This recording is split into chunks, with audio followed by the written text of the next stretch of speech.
ಎಲ್ಲರಿಗೂ ನಮಸ್ಕಾರ. ನನ್ನ ಹೆಸರು ಸಾನ್ವಿ ಗೌಳಿಸ್ತಿ. ನಾನು 4ನೇ ತರಗತಿಯಲ್ಲಿ ಓದುತ್ತಿದ್ದೇನೆ. ನಮ್ಮ ಶಾಲೆ ಹೆಸರು GHPS ಲೋಕೂರ್. ಈಗ ನಾನು ಲಂಗ್ ಕೆಪಾಸಿಟಿ ಎಂಬುವ ಪ್ರಯೋಗವನ್ನು ಮಾಡುತ್ತಿದ್ದೇನೆ. ಗಾಳಿ ಇದೆ ಎಂದು ಎಲ್ಲರಿಗೂ ಗೊತ್ತು. ಗಾಳಿಗೆ ಶಕ್ತಿ ಇದೆ.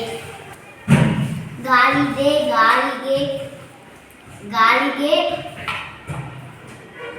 ತೂಕವಿದೆ.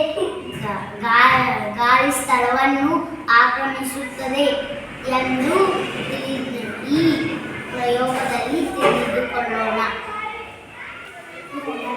ಈಗ ಪ್ರಯೋಗ ಮಾಡಲು ವಸ್ತುಗಳು ಬಲೂನ್, ಮಗ್, ವಾಟರ್. ಈಗ ನಾನು ಬಲೂನಿಗೆ ಗಾಳಿಯನ್ನು ತುಂಬಿಸುತ್ತೇನೆ.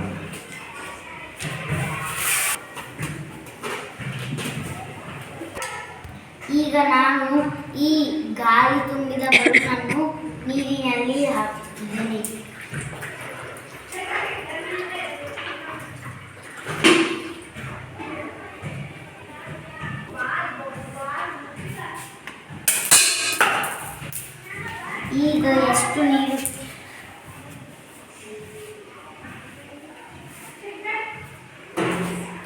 ಈಗ ನೀರು ಎಷ್ಟು ಕೆಳಗೆ ಬಿದ್ದಿದೆಯೋ ಅಷ್ಟು ನೀರು ಸ್ಥಳವನ್ನು ಈಗ ಇಲ್ಲಿ ಎಷ್ಟು ನೀರು ಹೊರಬಿದ್ದಿದೆಯೋ ಅಷ್ಟು ಗಾಳಿ ಇದರೊಳಗೆ ಇದೆ ಎಂದು ತಿಳಿದಿದ್ದೇವೆ. ಇಷ್ಟು ನೀರು ಇಲ್ಲಿ ಎಷ್ಟು ನೀರು ಇದೆಯೋ ಅಷ್ಟು ಈ ನೀರನ್ನು ಅಳತೆ ಮಾಡೋಣ.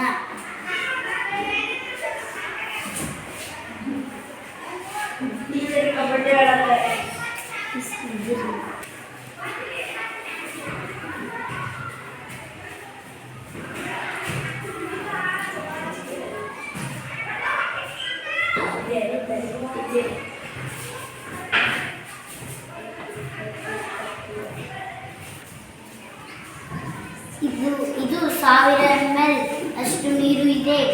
ಹಾಗಾದರೆ ಈ ಬಲೂನ್ನಲ್ಲಿ 1000 ml ಗಾಳಿ ಇದೆ. ಧನ್ಯವಾದಗಳು.